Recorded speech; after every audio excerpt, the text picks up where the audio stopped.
There's a lot to talk about with our Friday front bench, so let's get right to them. Sabrina Grover was a federal Liberal candidate in the 2021 election. She's a senior advisor at North Star Public Affairs.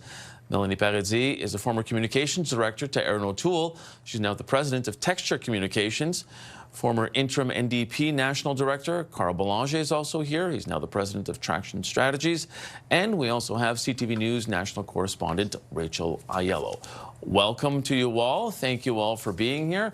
Sabrina, let's break this down and start with the timeline and all of the different statements that came out, because there were a number of them throughout the evening, and almost like to sort of copy what we saw in the House of Commons. There seemed to be amendments and sub-amendments to some of these, Sabrina? Yeah, nothing says this whole act was not done under coercion, like a statement written that says this was not coercion. I love that kind of investigative journalism. But, I mean, if you look at the timeline of these events, like, I think there's clearly something suspicious that happened, right? Like, West Workington was quoted in the Globe and Mail yesterday as saying that this move had been in the works since the end of the election in April.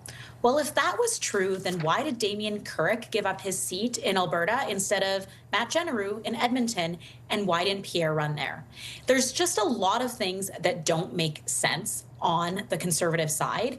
And I think at the end of the day, it is all a cover-up to kind of like mask the toxicity that is oozing out of those opposition benches.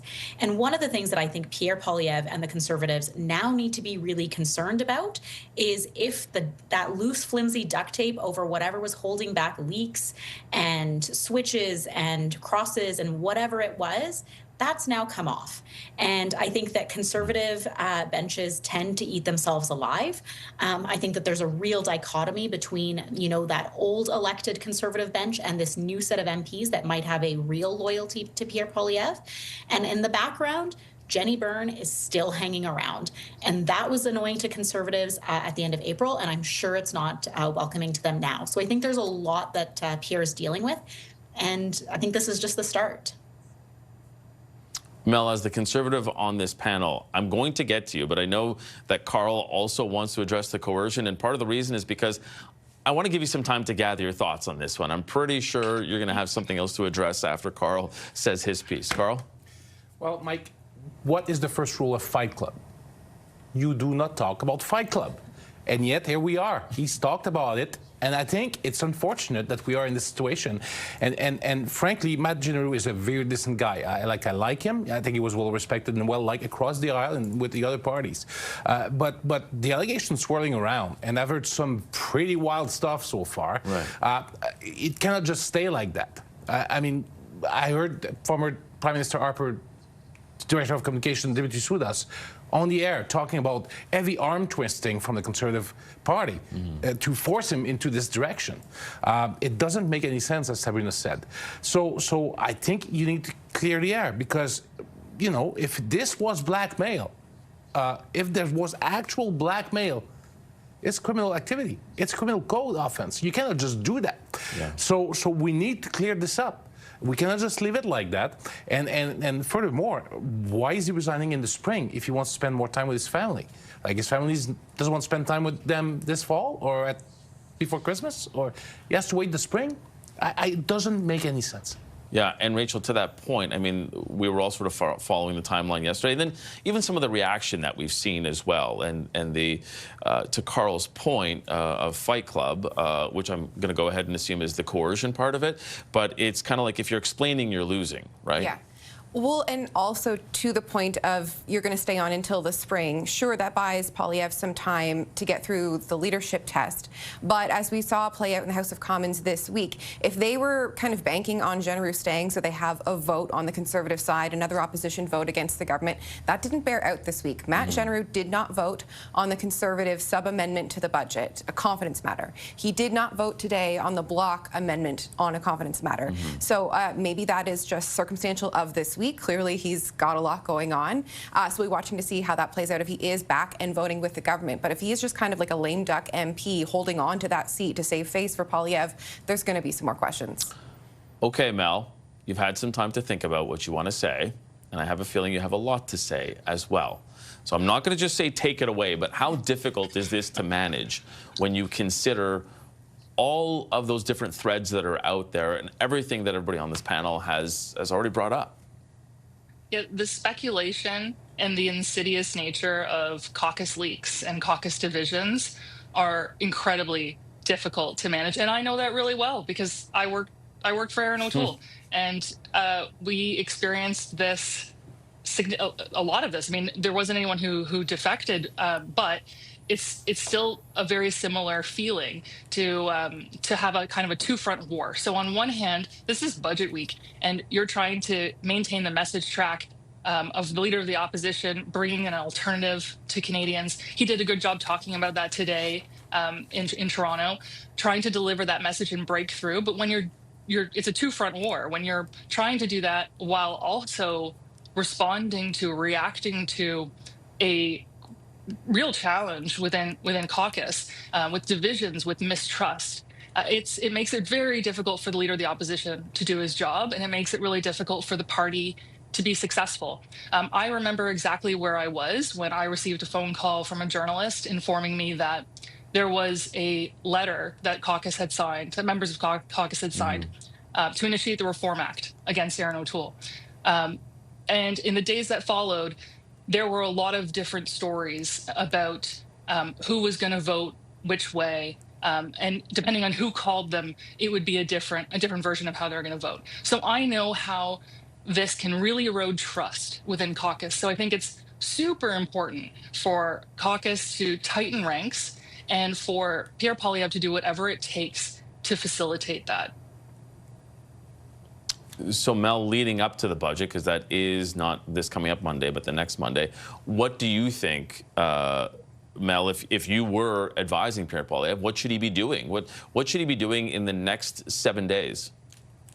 I mean, if he isn't already, I suspect he probably is, but he should be calling down to every caucus member and checking their temperature and having a real conversation about what is it that's going on in caucus. Is everyone okay? Are there people who are on the fence, and if so, what do we need to do to improve conditions for them? What is it they want to see the opposition be pursuing in terms of policy agenda? I think you need to hear people out, and then you also need to let that happen at a caucus meeting so they can hear each other talking about what their concerns are, and have the leader really listen to that and reflect on it and respond to caucus. Yeah, and Rachel, it's funny because it doesn't seem like time is on his side because, it's a break week next week. But it is pivotal that he does have everybody on side because you have the budget. And it's almost as if, I don't know if that was your sense, but you almost see Liberals walking around a little lighter these days because they don't have the numbers, but they're pretty close. Yeah, so certainly I think the pressure is going to be on for the Conservatives to sort this out over the next week when they don't have to go into the House in a high-stakes vote situation. But it is a question of whether or not there's going to be a drip-drip approach here. I do also think that, the Conservatives just kind of went through the soul-searching, and Poilievre promised to be different. To Sabrina's point, saying Jenny was going to take less of a role. And the fact that we're, 6 months away from that soul searching and we're back to having conversations with MPs, but what more do you want me to do? How do you want me to change? Not a great spot to be in at this juncture. So it's definitely going to be a challenge for Poilievre to show that he has fully got everyone back on side and do it in a way that is genuine and not because, as some of the suggestions from sources have been, that you're kind of like striking the fear of God into people to stay behind you. Yeah, Carl, what do you think he has to do in the next week, and how pivotal is who shows up for that budget vote in 2 Mondays? Well, I mean, it's not like there's any kind of indication that if they all show up, suddenly we have an election and the government's falling. So it's not that important. But what's important in the prize is the leadership vote in January. And what's happened this week was 2 huge blows for Pierre Poilievre's leadership. It's no question. I mean, you read the letter that MP Jeneroux put out. He's not talking about the great leadership of Pierre Poilievre in there. He talks about his great friend. On both sides. Right, exactly. Yeah. And he's talking about his great friend, the chief opposition whip. There are some question marks here, and we'll see. I'd be curious to see if he does call each MP and he asks them, should I step down? I mean, I'd like to hear the recordings of those tapes. Sabrina, so how, to Carl's point, how does this sort of set up the longer term for Pierre Poilievre, where he probably does, yeah, have an eye on the 17th for that budget vote, but he probably has a couple of bigger eyes on January?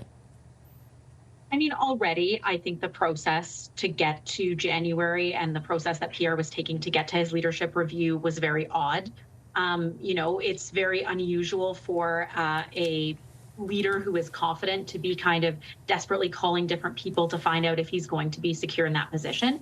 And I think he's made a number of moves that demonstrate that he is nervous about that, right? I think back to the RCMP piece a couple of weeks ago. That's not somebody who is confident that they can talk about affordability and the issues of the day, namely Donald Trump and U.S. trade. That's someone who's afraid of what the base might do when it comes to his January leadership review. And, you know, I listened to the speech that Pierre made at the Economic Club this week or today, and it was very 2024. Pierre Poilievre desperately wants this to be a Trudeau-era budget, desperately wants to be fighting a Trudeau House of Commons, and he's just not. And Mark Carney made this the least Trudeau budget ever. And so I think that there's just a disconnect between the reality that Pierre is living in, what it's going to take to get to January, and the reality that Canadians are living in. Mel, you get the last 20 seconds here.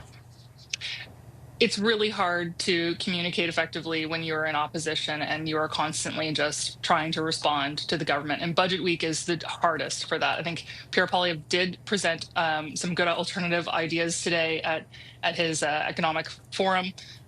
One of them was around cutting taxes on home buying, and I think that that's right on point. Okay, we're going to have to leave it there, and we will, of course, see you guys back next week. Melanie, Carl, Rachel, and Sabrina, thank you all for being here.